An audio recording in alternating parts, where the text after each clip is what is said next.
In 1776, the American Revolution was not a war of firepower. It was a war of uncertainty. Weather ruined plans overnight. Entire armies moved without knowing where the enemy actually was. Commanders made decisions based on guesswork, rumors, and hope. The British Empire didn't lose because it lacked soldiers.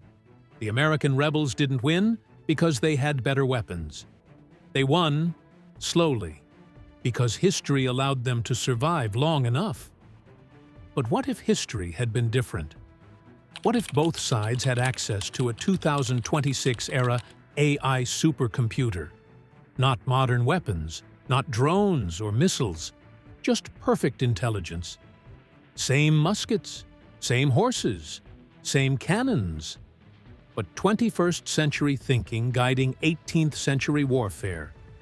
In this documentary, we simulate how artificial intelligence could have allowed the American rebels to outcalculate the British Empire and end the Revolutionary War in just 3 weeks.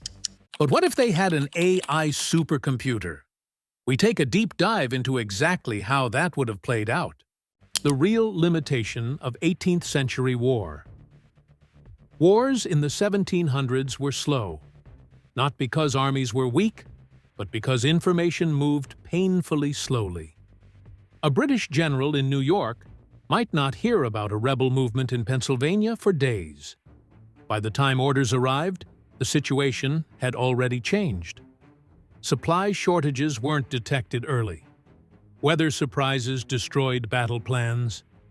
Armies marched into traps without knowing it. The American rebels suffered even more. Poor communication meant missed opportunities. Reinforcements arrived late. Food ran out unexpectedly. Victories were often accidental, not planned. AI changes this completely. A 2026 supercomputer would process terrain maps, weather cycles, troop speed, morale psychology, and supply consumption in real time. It wouldn't guess. It would predict. Suddenly, war stops being reactive and becomes calculated. What AI sees that humans never could. AI doesn't need satellites to dominate a battlefield. It only needs patterns. With basic data, troop counts, known roads, river crossings, historical weather, food usage, AI could simulate thousands of battle outcomes every hour. It would instantly identify which British generals were slow and cautious, which regiments depended heavily on naval supply, which roads became impassable after rain, which rebel units performed best under pressure. Instead of reacting to British advances, the rebels would begin shaping them. Every British move would already be predicted, sometimes days in advance. Week 1. Breaking the British advantage. In real history, the British Empire held a clear advantage. Their army was disciplined, experienced, and highly organized. They had fought wars across continents, and they knew how to win. But AI doesn't fight tradition. It dismantles it. Within the very first week, AI would immediately change how the rebels fight. Direct battles would be avoided almost entirely. Instead of facing British troops head-on, rebel forces would be guided toward the Empire's weakest points: logistics. Supply wagons wouldn't be attacked randomly. Every interception would be timed with precision. Bridges wouldn't be destroyed out of desperation, but at the exact moment, they caused maximum disruption. Food, ammunition, and medical supplies would fail to arrive when they were needed most.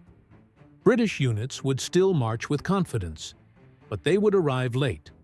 Late to battles, late to reinforcements, late to realize what was happening. By the time they reached their objectives, they would be tired, undersupplied, and unsure of what went wrong.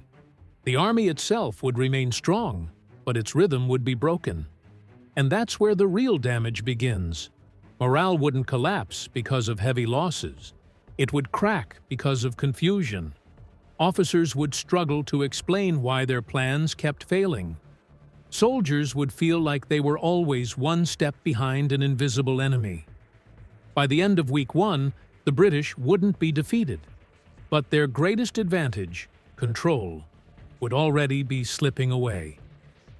AI vs. Empire, the turning point. By the second week, the role of AI would completely change.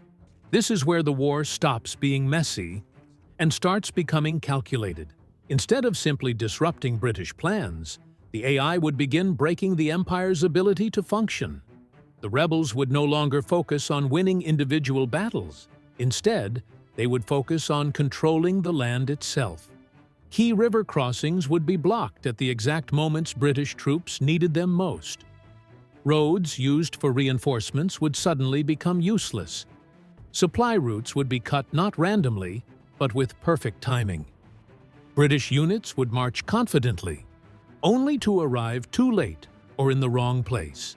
AI would also use deception better than any human commander ever could.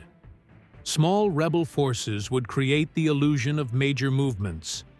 Fake retreats would pull British troops away from critical positions. By the time commanders realized the truth, the damage would already be done. This is where AI shows its greatest strength: patience. Unlike human leaders, AI wouldn't chase quick victories or emotional wins. It would willingly give up small battles if that meant ending the war faster. Every move would serve a long-term goal, not pride or reputation. British commanders, on the other hand, would be under intense pressure. They were expected to crush a rebellion quickly. That pressure would push them into rushed decisions and predictable reactions, exactly the kind AI is best at exploiting. By this point, the British Empire wouldn't be losing because of casualties. It would be losing something far more dangerous: control. And once an empire loses control of the battlefield, defeat becomes only a matter of time. Why the rebels win in 3 weeks? Wars don't end when one side runs out of soldiers. They end when one side understands that victory is no longer possible. By the 3rd week, British leadership would be forced to confront a harsh reality. Their armies were still standing, but their system was broken. Supply lines were no longer unreliable. They were permanently disrupted. Food, ammunition, and equipment arrived late or not at all. Reinforcements would continue to land, but always behind schedule. Units would arrive to positions that no longer mattered. Local support would begin to collapse as towns, farmers, and guides quietly shifted away from an empire that could no longer protect or provide. Every major British decision would feel cursed. Plans would fail before they were even fully executed. Marches would lead into empty territory. Defensive positions would be abandoned just as they became important. This is where AI becomes most dangerous. It wouldn't push constantly. It would know exactly when to apply pressure and when to pause. It would allow frustration, doubt, and internal conflict to grow inside British command. The Empire wouldn't feel defeated. It would feel trapped. The British Empire would still have power: ships, soldiers, cannons. But it would no longer have the advantage. And in war, power without advantage is useless. By the end of the 3rd week, the war wouldn't be over on the battlefield. It would be over in the minds of those commanding it. The rebels wouldn't need total destruction. They would only need certainty. And AI would give them exactly that. The real lesson of AI warfare. This simulation isn't about glorifying artificial intelligence. It's about understanding something deeper. The American Revolution was never about weapons. It was about decision-making under uncertainty. AI removes uncertainty. And when uncertainty disappears, wars don't last years. They end in weeks. The future of warfare isn't faster guns. It's faster thinking. Gox showed us that systems fail. The American Revolution shows us something else. When information changes, history changes. The rebels didn't need better weapons. They needed better knowledge. And had AI existed in 1776, the British Empire wouldn't have fallen by force. It would have been outcalculated. History isn't written by the strongest. It's written by the smartest.